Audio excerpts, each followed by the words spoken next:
Hi Thrive community, it is Dr. Brianna Tivy and I am here with our last installment of our core strength series.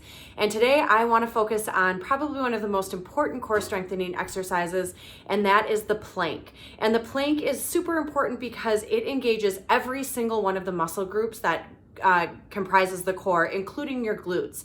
And when we strengthen the core through plank exercises, it strengthens all of those muscles that are supportive to your low back and also assists with increasing your balance and stability. So if there's one exercise that you could incorporate into your day to really try to help create a fundamental strength for the rest of your foundation, planking would be it. And just for your information, you can plank at any age. In February of 2020, a gentleman named George Hood out of Chicago set the world record for planking for 8 hours, 15 minutes, and 15 seconds. So today we're gonna be talking about working up toward a 3-minute plank, and I would encourage you guys to keep George Hood in your mind when you're struggling to get to that 3 minutes. So with the plank, I'm going to go through technique in a second, but what I'd like to encourage you to do is to try to start to be able to plank for just 1 minute at a time. And as you get comfortable with the 1 minute, then you can start to increase your time and work toward getting to that 3-minute mark. Now within that 1 to 3 minutes, you can change your position throughout the plank to make it easier or more challenging, or to just change positions to hit different areas throughout the exercise. So for basic plank technique, what we want to do is start by getting our body in a plank position, which is perfectly in line.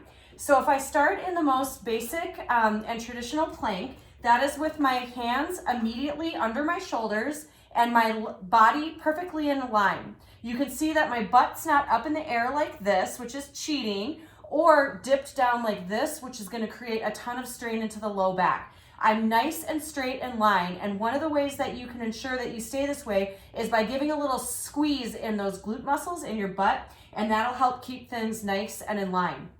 Now, as I said, this is the most traditional plank position, but we can also drop it down and make it a little bit more challenging by going to forearms, and that's just as acceptable as well, making sure that your butt's in line and not up or down. Now, in either the traditional stance or the elbow, if this is too challenging, you can drop down and go to your knees, and that will make it significantly more easy. Now, as you're working through your 1 to 3 minutes, if you're feeling like you can't sustain whatever position you're in, you always have the option to drop down to your knees for a little bit to make it easier, and then you can pop right back up into your more traditional plank stance.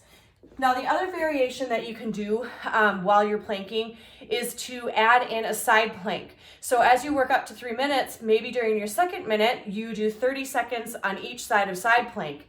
And side plank is keeping your body perfectly in line while on one side.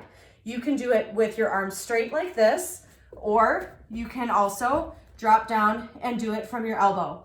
The most important thing that you want to keep in mind in the side plank is keeping your body again in good alignment and not having your hips sagging or too far up. That will create strain, but keep your body in a nice straight line. And again, you can drop down and lower to that knee to make it less challenging if you're struggling. So those are the basics of plank technique. And again, we want you to start with 1 minute a day and start to work up to that 3 minutes. And if there's one exercise that you can do to create a really good foundation, this is it. So maybe as we head through the holidays and into the new year, this can be one of your goals heading into the new year to really create a good foundation of health for yourself. I hope everybody has a great holiday season, and we'll see you in 2021.